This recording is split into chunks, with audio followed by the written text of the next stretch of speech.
Hello, it's 6:30 on a Sunday night. This is EPL Weekly, English Premier League Weekly. I'm Joe Carter. And if you're wondering why I'm in such a good mood, well, you're about to find out. Subscribe to this channel to make sure you never miss a live stream again. On this week's show, we look back at this weekend's action so far, including the recently finished North London derby. Ooh, yeah. North London is red. Yes, sorry, let's get back to what we're doing. Swashbuckling displays from Burnley and Brighton as the relegation battle hots up. Leicester smashing Sheffield United. We build up to the Man United West Ham game with our missing men quiz that has been so popular over the last few weeks. And Fantasy Premier League Kings of the Game Week so far with Rosaldinho. And also make sure you tweet us at EPLWPod. Alongside me today, Tom, Ros and Mus. How are we doing, chaps? I want you to introduce yourselves and tell our viewers one thing you can't wait to talk about on this episode of EPL Weekly. Mus. Yeah, evening all. I'm Mus. I'm a Arsenal season ticket holder, and I am looking forward to opining on the colour of North London, as you've just done there as well, Joe, as well as the great Leicester victory. Okay, thank you very much, Mus, albeit a little bit quiet there. Let's go to Ros. How you doing, mate? Yeah, not too bad, thanks. Really enjoyable game of football. That I'm Ros, Millwall season ticket holder. Do love North London derby. Probably the Premier League game I tend to look forward to the most. It usually delivers, and that one was not exempt. So I can't wait to get onto that one. Absolutely, a derby that does deliver. And Tom joins us again, our resident Crystal Palace fan. And Tom, I just want to say congratulations on the engagement, mate. Well done. Big round of applause from everyone here at EPLW. My girlfriend's watching, so my fiance. Oh, fiance, yeah. So already stumbled there, Joe. But she's watching, so she'll be grateful for that. So yeah, good evening all. I'm Tom. I'm a Crystal Palace fan, and I'm particularly looking forward to talking a bit more about the relegation battle. That's obviously very much heating up. It is indeed. Okay, one more thing. Be like Andrew and be like Jack. They are our first two Patreons. You can support us on Patreon. Go to patreon.com/Joe Carter EPLW, and you can help this channel grow by paying a small subscription fee, which starts at just £2.50. I mean, go there now. Do it. Sign up. Help us grow the channel. You know, we love it. Okay, let's talk ball, lads. Let's talk ball. And first up is the North London derby. Arsenal 2, Spurs 1 from the Emirates. It's just finished. And what a game. Ros, you mentioned that it's a derby that delivers. And, I mean, it had everything, didn't it, this game? It had absolutely everything, Ros. Did I think even just Eric Lamella's game had everything. You know, he was subbed on for Son early on. Scored an absolute worldie, a Rabona goal, which he has in his locker. I was reminded of he scored one, I think, in the Europa League it was a few years ago. Both Rabonas on his left foot. But yeah, gorgeous goal. And then got sent off for a second yellow. So shame. You're enjoying this, aren't you? I don't think I've ever seen a little so bit, happy. Mate. I've gone into this. I went into this London derby this North London derby thinking, oh no, like the tides are turning. You know, like this was the previous 19 derbies between Arsenal and Tottenham before this one. Spurs had won 7, Arsenal had won 6, and there'd been 6 draws. And I was like, Tottenham are turning the corner in this game. And I really I had my old sort of Emery Arsenal head on, but Arteta. Oh, mate, I love Mikel Arteta. He sorted us right out. And Odegaard. Do you know who else? Kieran Tierney was mustard today. Mus, what did you make of, what did you make of Lamella's goal and performance on the whole? Yeah, so can you hear me now? Yes, can hear you loud and clear, I'm using mate. a new mic after all the ribbing about the headset, so it's all your fault, by the way. Yeah, I thought Lamella was great. I mean, I thought his goal was great. It ended up being a rather mixed afternoon for him. Do you want me to talk about the game now, or? Yeah, no, I just wanted to. I mean, I wanted to give you the chance to say what you said to us in the EPLW WhatsApp group. That's purely for the WhatsApp, you know, and I was only semi-serious, so I won't go into that on this platform. But no, I just thought, you know, in a week of Royal Rumbles, it was interesting to have Harry versus William all over again. And at half time, a Meg here, Meg there, it was all square, and I thought, well, it's a familiar story. Oh my God. But then ultimately, a lack of class was the determining factor. And it was good to see Arsenal come out on top. Yeah, absolutely outstanding, Mus. I mean, I don't know how you've written that so quickly. I'm assuming do you write poetry or something? Because all of this wordplay, it's sending me crazy.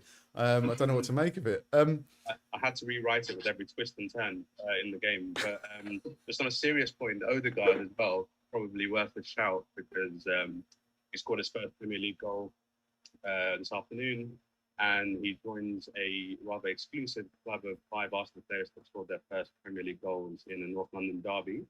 The others being Lord Bentner, Mikel Sylvester, Mertesacker, and Torreira. So if he goes on to have anywhere near as illustrious career as any of those guys, he'd have paid off his loan fee. Well, that is fantastic stats, Mus. Thank you very much for bringing the stats. Next time, let us have a guess. See if we can guess who they are. Talking of Martin Odegaard, Tom, Odegaard's really impressed, hasn't he, in Arteta's Arsenal, and he seems to have settled in really quickly. Yeah, I think he suits the style that Arsenal play. Really, sort of obviously always a very good possession and fast-paced team. And the results that Arsenal have put in kind of since the first sort of 10 or so games of the season probably would have put them in the sort of top 6, top 4 bracket if you'd started the season from there. So Arteta does seem to be turning a corner. Yeah, Ros, I'm going to come back to you now. You've been waiting very patiently, just chugging away at that beer. Tell us a bit more about the story of this game. Tell us the story of the game from first whistle to final.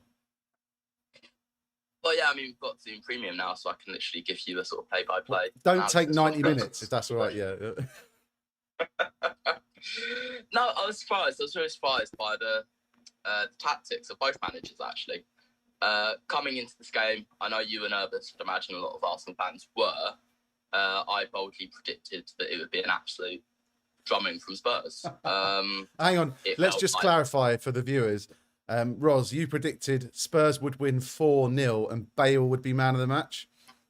Yeah, just none of that was to wind you up at all. That was all purely based. And none of it did wind me up at all, honest. No.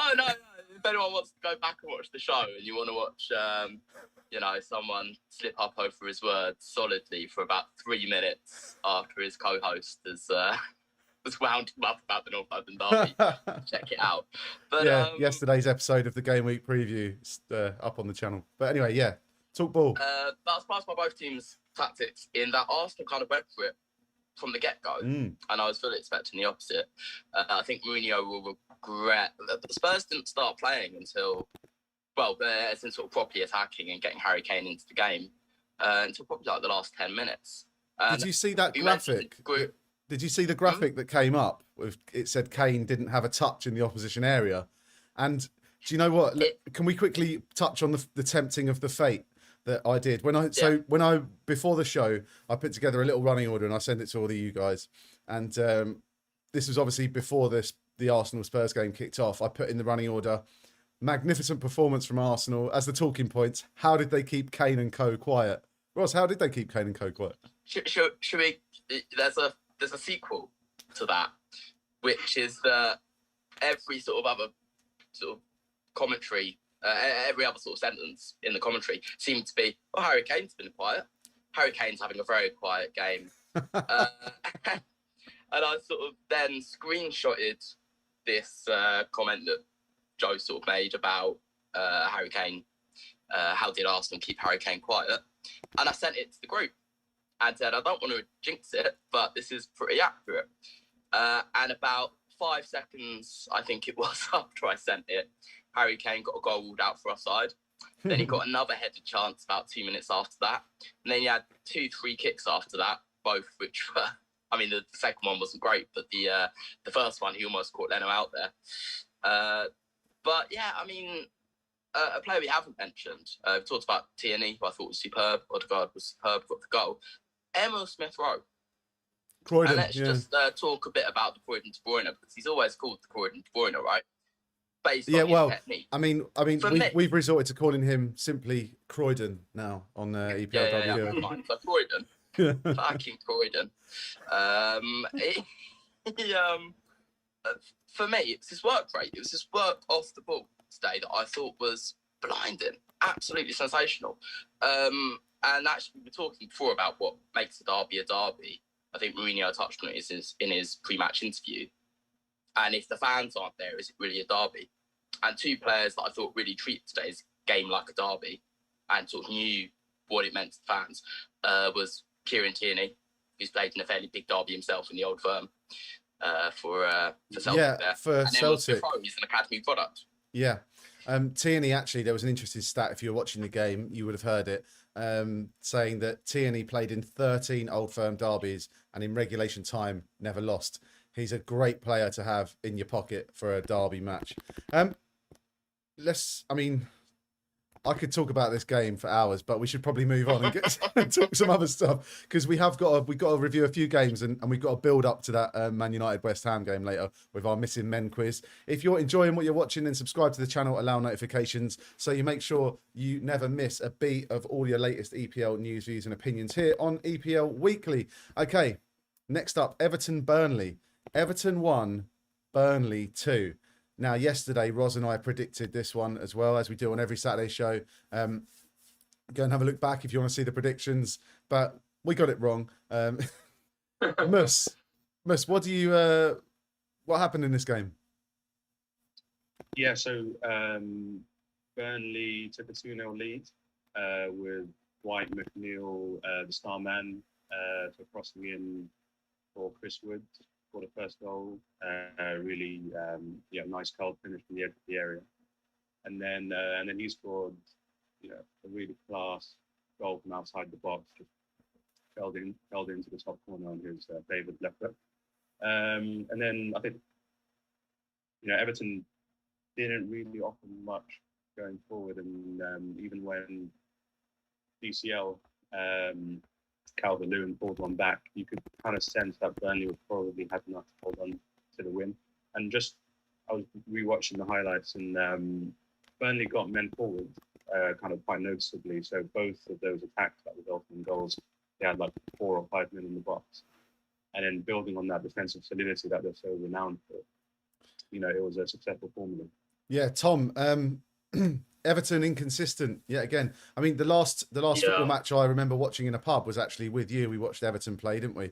And it was earlier on. I was excited then. I really was, because Rodriguez was looking extreme. One of the signings of the season in the first few games, and obviously injuries and inconsistency has cost him. And what a missed opportunity for them, because Burnley at home, that's really, when you're looking for top 6, top 4 opportunities, that's a game you've got to win.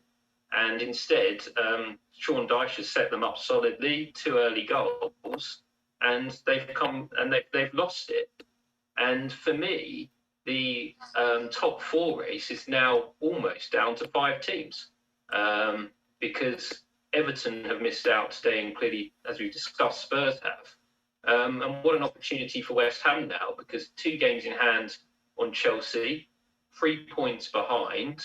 If they can take anything from tonight's game and win the other, they're in the top 4. So the top 4 race now is looking really like 5 teams. Man City clearly won the league, but very interesting for that 3rd and 4th spot. Do you see Everton making it just Europa League then? Yeah, I think they're a solid team. They're obviously, they have a world-class manager, and they have some very good attacking players in Richarlison, Calvert-Lewin. The defence is well set up. But I think that's sort of their limit this year, but it's definitely a season of good improvement for them. But sort of 6th, 7th, I think, is looking most likely. It's a funny one, isn't it? Ancelotti is surely the best manager. Correct me if I'm wrong, and viewers especially, if you're watching, my Everton knowledge isn't great, but I'm sticking my leg out and saying, Ancelotti's the best manager Everton have ever had, and he is a world-class Champions League winning manager. where does the inconsistency come from, Roz? Is it the players not performing, not doing what Ancelotti wants? Are the players actually just not at the level of the manager? Or is it Carlo Ancelotti, getting something wrong? He's a proven Premier League manager, and a Champions League manager. So where's this inconsistency coming from, Roz?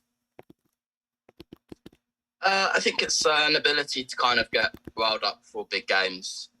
We saw, the side that beat Liverpool, and I know Liverpool are kind of in poor form, but at Anfield and just the tactical setup, the likes of Mason Holgate, Ben Godfrey, if they could play like that every game, if Calvert-Lewin had an entire season like he had maybe the first 2/3 of the season, if Richarlison's a funny one. He sort of looks well classed to me and then goes missing in games and doesn't really offer much in others. I think it's all about consistency, which is a terrible answer to where does this consistency come from? Well, I think they're really inconsistent.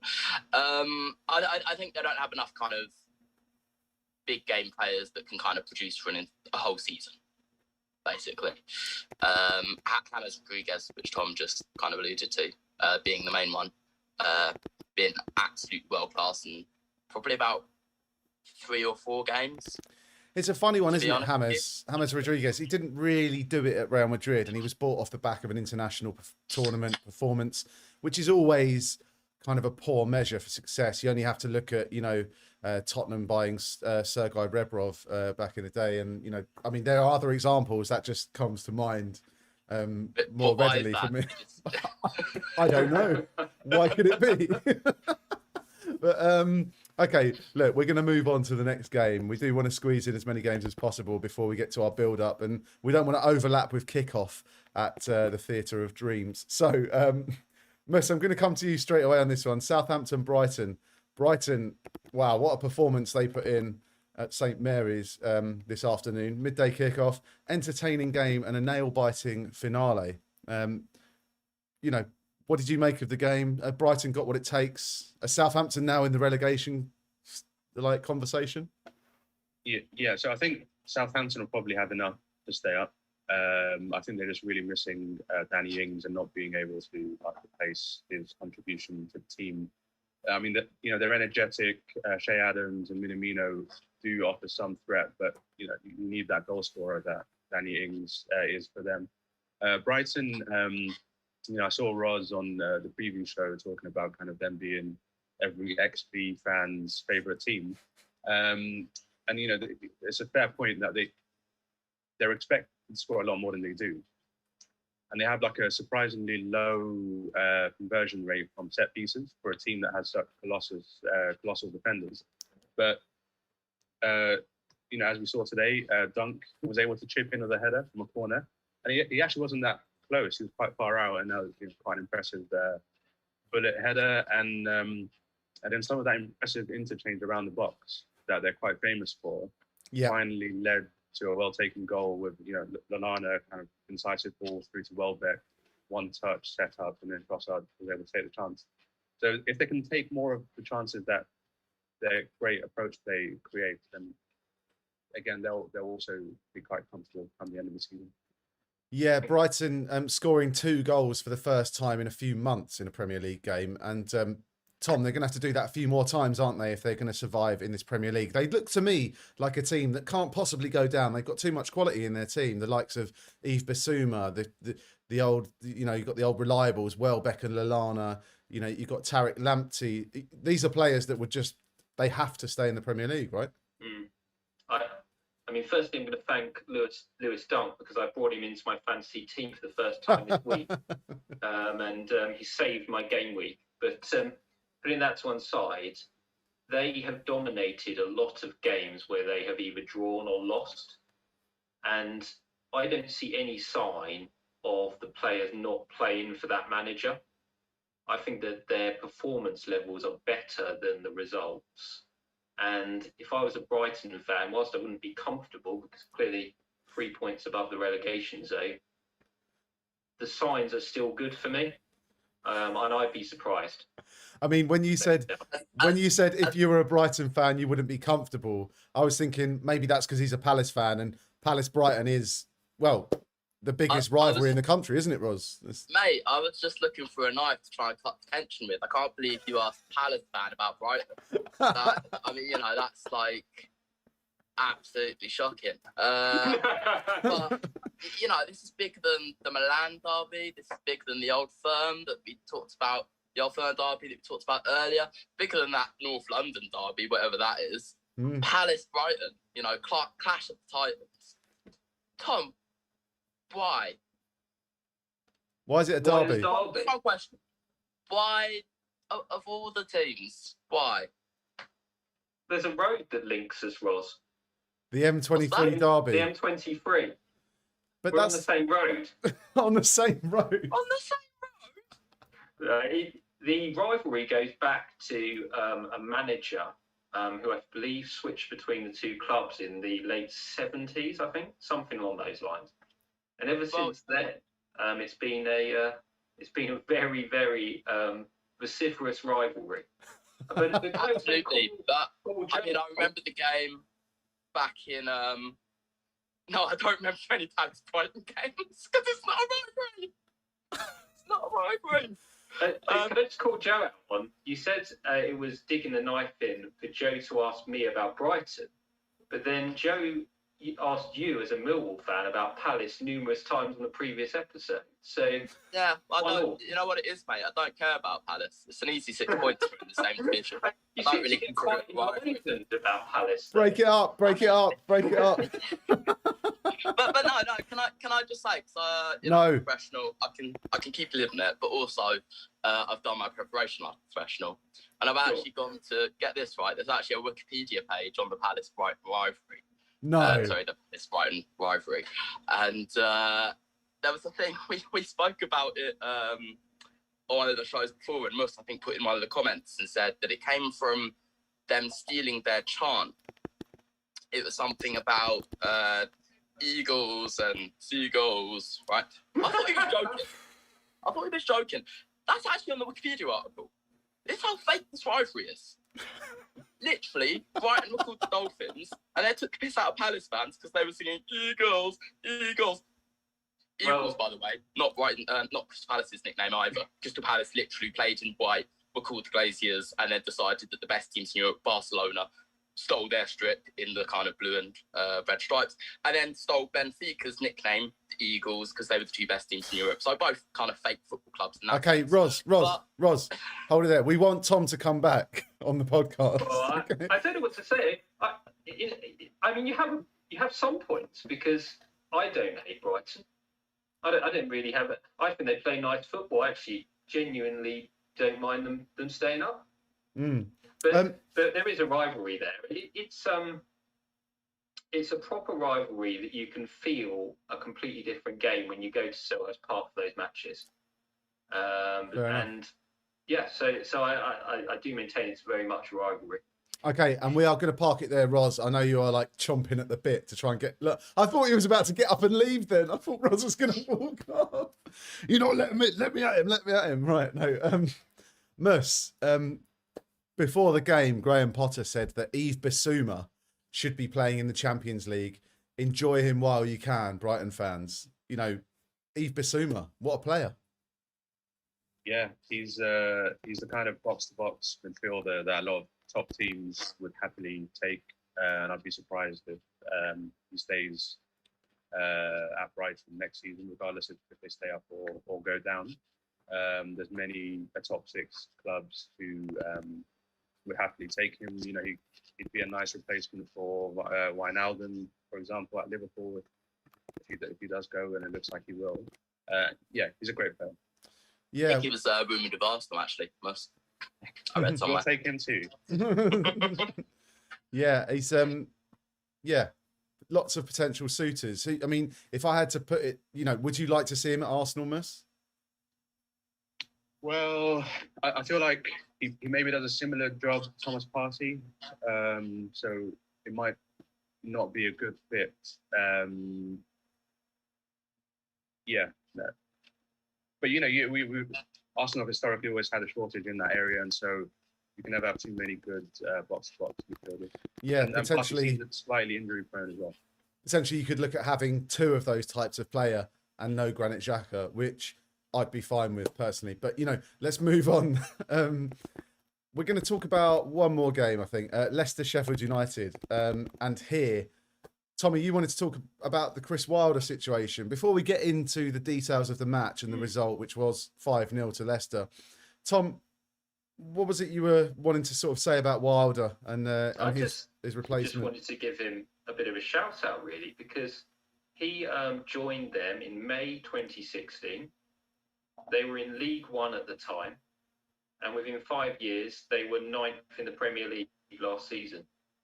And on a pretty limited budget at his hometown club, I think you have to give some really good appreciation to him as a manager. Yeah, and definitely. It doesn't entirely surprise me that they went down 5-0 today after he's left, because he's obviously someone that leaves a real legacy at the club. And you look at Norwich this season and how they kept their manager that brought them up last season, the season before last. And now it looks almost certain that they're going to come back. And you do wonder whether the guy that got you there in the first place is the best person to get you back. So I question some of those decisions there. And I think really they should have stayed with him, at least given him, 15 games, half a season next year before they considered ever switching. So a bit of kudos to him, and also to say that I'm not convinced that they made the right decision there. Yeah, interesting what you're saying as a Palace fan, because obviously the crows are circling a bit around Roy Hodgson. And did you know when Sam Allardyce left Palace to sort of retire, obviously eventually came back into the game, but he recommended Chris Wilder for the job. Chris Wilder was it Northampton or something before that? He recommended Chris Wilder as this kind of revolutionary coach in League One, League Two. And maybe the stars have aligned, and maybe they're going to be thinking, right, well, maybe we'll go for Wilder now. Would you like to see Chris Wilder at Crystal Palace, and what could he bring to Palace that they don't have?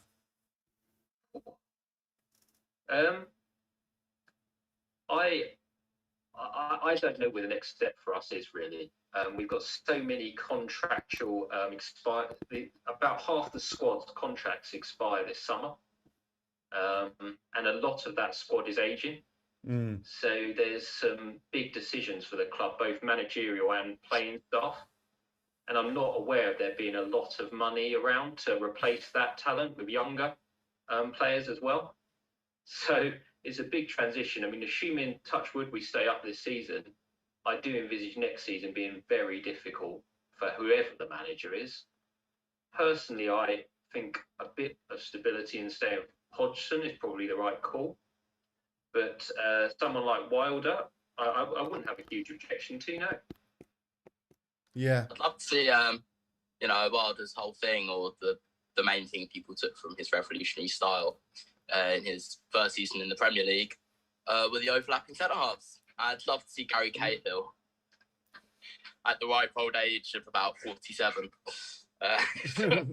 Trying to be an overlapping centre-half.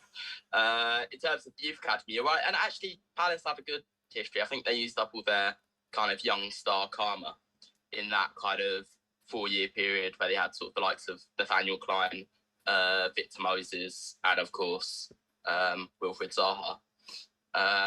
And now they're having to sort of scrounge off QPR's young stars in Ebouche Eze.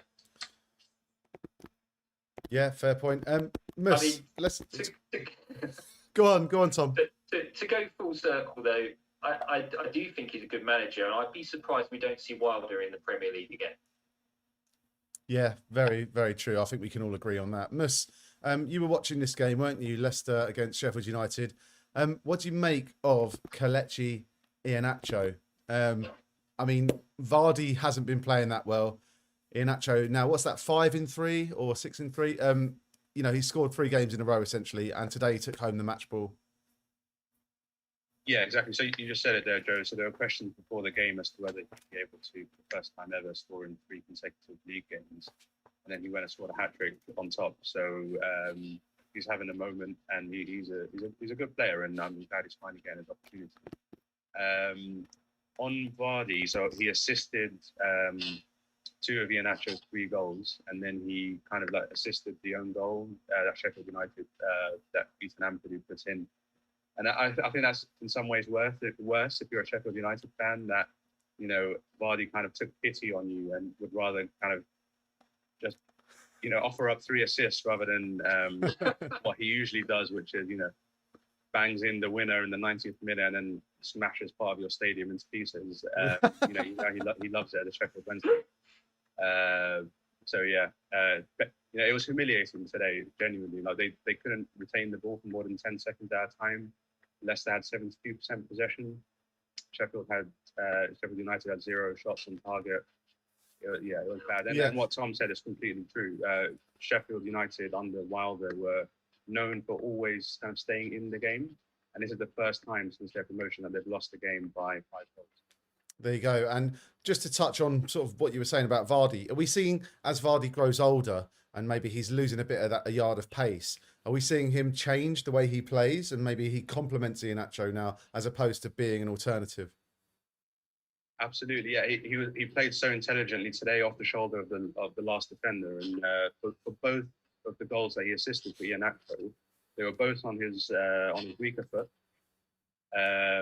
So in terms of being complementary to each other, you had a right-footed player crossing in with his left foot, and then a left-footed player finishing with his right foot. And he was a danger. Like every time, what's his name? Tielemans got on the ball, he would just look for Vardy, and Vardy would be, you know, in a great position to receive. So yeah, he's got a lot to offer, even if he's not the striker he used to be. Okay, one last question on this game, and it's about Chris Wilder's replacement. Roz, who the heck is Paul Heckingbottom? Well, it's one of those, it was sort of, he's come from the 23s. And when it sort of came up, you saw it in the article. I was like, it's one of those names. Come from the 23s, mate. He's come from the 23s. Sorry. Yeah, but the fact he's 23s, right? And he's one of those names in football, right? You sort of think that you know, and you don't know why you know them. They could be a Scottish left back. They could be the medical coach at Chelsea. There's a name in football that's Paul Heckingbottom. I don't really.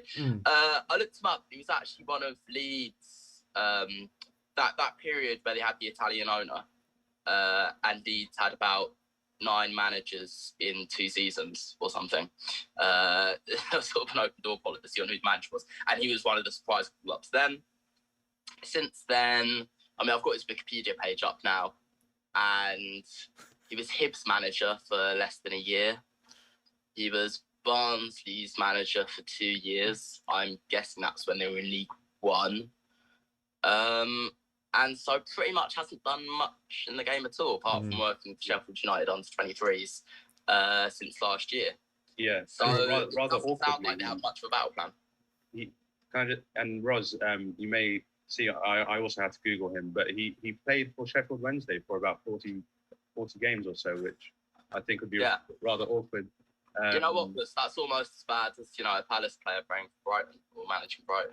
Imagine that. Almost. But he was actually the Leeds manager directly preceding Bielsa. What was that, Mus? Sorry, about Bielsa? Sorry, Are you trying to trigger Roz? He was the Leeds manager directly. Yeah, I was trying to trigger Roz. But just on Heckingbottom. I bet they wish they stuck with him, right? I know, whatever. Yeah, you wish they stuck with him. After that. What would that Bielsa guy do? Yeah, but just a word on people who sound like Heckingbottom. Danny Higginbottom tweeted, did you see it? Yeah, so in response to the Lamella goal, he said, I once tried a Rabona in training, did my medial ligaments, and I was out for 12 weeks. Oh, mate, that was class goal, and you know it would have been a worthy winner, but it was one of their only 3 or 4 shots on target in the end. Anyway, that's by the by. Let's give a quick mention, seeing as we're talking about Leeds, let's give a quick mention to their dogged defensive display against Chelsea yesterday. Finished 0-0, Anyone want to comment on this one? No. I'd say that Leeds played very well. They were the better side in the match. And when you look at the other teams that have come up this season, Fulham and West Brom, both in the relegation zone, just shows you how tough it is to come up from the Championship to this league. So you've got to say, what's a fantastic season for them? 100 million, mate. 100 million. They're the third highest spenders. Yeah, but you look at them. They've got a manager that's Chile and Argentina. They spent 100 million. They spent about 20 million each on either of centre halves that they brought in. But yeah, no, it's a struggle. So look at Fulham last time they came to the Premier League. They dashed about £100 million on players and got worse than the team that came up in the first place. Yeah. You've got to invest in the right place. That doesn't mean that. It's about how you invest, isn't it? On Fulham either. You're not going to make me sympathise with a team that's spent that much money and still call them underdogs. I think the golf in class between the two divisions is the real issue, isn't it? And maybe that gap should be a bit smaller. That's a bigger debate for another time. But before Roz goes full old ranty, we need to move on. Because we've got Zoom Pro now, so we don't need to finish by a certain time. But what we do need to do is finish before the Man United West Ham game, and we've got some amazing build up to that. But before we get to the build up to that game, I'm just going to remind you can support us on Patreon, patreon.com/Joe Carter EPLW. If you like what you're seeing, subscribe to the channel and allow notifications to make sure you never miss a beat from us. Also, check out our daily trivia videos as well, little shorts where I give you a little trivia question, you have a guess on it, see what happens. These guys are rubbish at it, so we probably need some better answers, really. Okay. Let's talk then, fantasy football, Roz. Who are the kings of the game week so far, and who potentially might be, given there are a couple of games left this game week? There are a couple of games left. Now, I have to say on the website, they haven't actually added any of the points from the North London derby. Or they don't seem to have. Or maybe just everyone that's played thus far has performed better. But let's go for John Stones, who got that goal. And a clean sheet in that City win, and Cancelo as well. So John Stones got 14 points, Cancelo got 12. I would suggest them, but considering Pep made, I think it was 6 changes before that game, City players are always a risk. Mus might have spoken about it, but I don't think we spoke about it enough. The quality of those 2 Burnley goals. And actually, the quality of finishes, in particular from Dwight McNeil. Chris Wood one was great. The Dwight McNeil was an absolute stunner. Just brilliant finish there. So McNeil got 10 points. Chris Wood got 8. Vardy managed to still finish with 11 points, but not as many as Patrick Hero has finished with him. Kelechi Iheanacho with 14 points. Lovely. And I imagine, who knows, given the mammoth sort of tie that is coming up this evening, the mouth-watering Man United against West Ham, we could see someone surpass that points haul. Okay, I'm going to give you the full game week results so far. Friday night, Newcastle and Villa shared a 1-1 draw at St James's Park. Then on Saturday, Leeds 0, Chelsea 0, Crystal Palace 1, West Brom 0, Everton 1, Burnley 2, Fulham 0, Man City 3. And so far today, Southampton 1, Brighton and Hove Albion 2, Leicester 5, Sheffield United 0, Arsenal 2, Tottenham 1. In 5 minutes or so, Man United kick off against West Ham, and tomorrow night's Monday Night Football is Wolverhampton Wanderers at home to Liverpool. Okay, guys, it's that time again. It's our favourite time of the week where we play our little quiz. So make sure you can see the screen, and we're going to do missing men. And because it's Man United West Ham, I'm taking you back to 2007 when West Ham stole a 1-0 win at the Theatre of Dreams. 13th of May, Man United had already won the title, and a controversial couple of signings for West Ham were involved, and West Ham stayed up as a result, and Sheffield United were relegated. Isn't that right, Roz? Was indeed really controversial game, this one. Neil Warnock's still going on about it now. Yeah. Fuming, mate. So, but last time we played this, remind me, last time you three guys played this game together, who came first, who was second, who was third? No, let's not talk about that. Well, mate, This you was might want to first. talk about it because I'm employing a similar sort of a UEFA coefficient system. So the last whoever was last time gets to go first. Oh, okay. I came last. Oh, now you want to talk about it? Okay, Tom. Yeah, now we can talk about it. Tom- I actually did watch this game. I remember watching this game in the pub, so I've got a chance here. Okay, so Tom, you're going to go first. Roz is going to be second, and Mus is going to go last. There are 5 altogether. There is 5 for each team, so 10 altogether.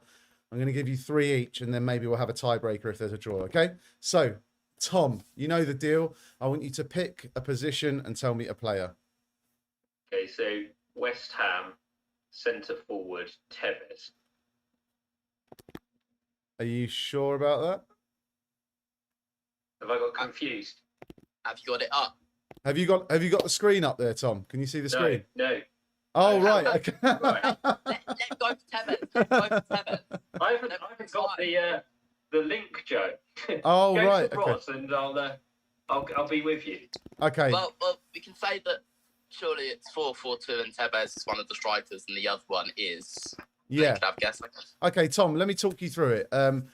West Ham, you got Green in goal. You got a back 4 of McCartney, blank, Collins, Lucas Neal. Your midfield, left midfield, blank. Centre mid, Mark Noble. The other centre mid, blank. Right mid, blank. Up front, you've got Tevez and blank. And then on Man United side, you've got Van der Sar in goal. Left back, blank. Wes Brown. Centre back, blank. John O'Shea, right back. Left and right midfields are blank. You've got Carrick and Fletcher in the middle. And up front, you've got Rooney and blank. So have a little go. I'll send you the link on the slide.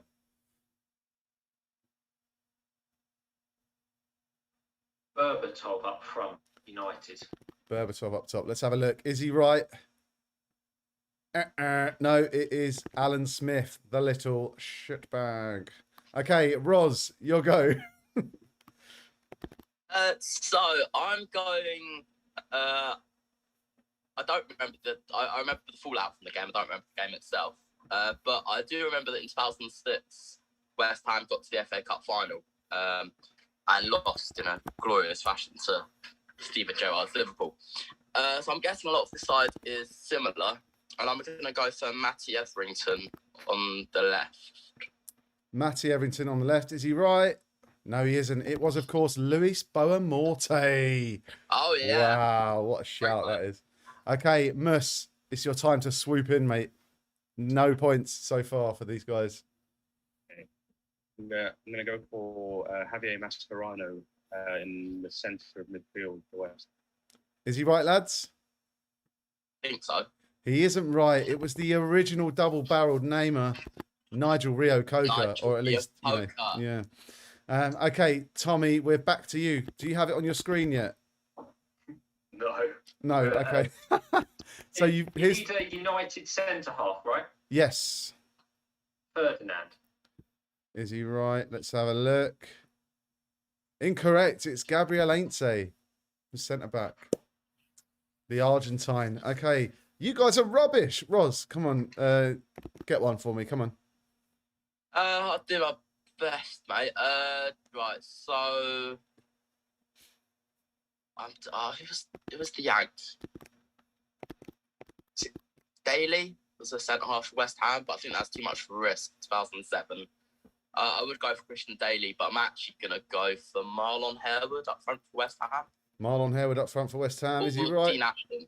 Marlon Harewood. Let's go for Marlon Harewood. Marlon Harewood. Is he right? He's wrong. It was, of course, Bobby Zamora. Okay. Mus.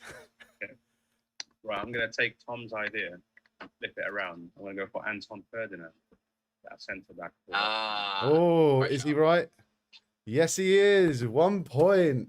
Mus has a point after 2 guesses each. And Tom, we are coming back to you. I'll tell you what you've got left to guess from. You've got West Ham's right midfielder.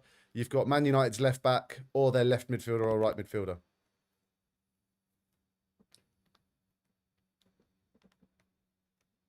And you've got to be quick. Ronaldo. Ronaldo, what are you saying? Right mid? Let's have a look. No, it's Ole Gunnar Solskjaer. Right mid, leading his team out tonight. Roz, your turn. I'm gonna really hope that you've given us a couple of easy ones. So I'm gonna turn to Man United. 2007, and he wasn't. I think he was bought in 2006. Wasn't actually that established player by then, but I'm gonna go for.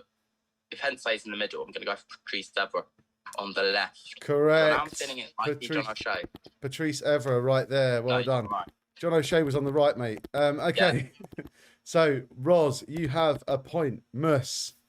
This is a big one, mate. This is to win. Yeah. Okay, so you've got West Ham's right mid or Man United's left mid. Who are you going for? Okay, so Roz took my guess, so I'm going to have to just go for Ryan Giggs at left wing. But it's a guess. Okay. It was Kieran Richardson. Oh, no. Started the game.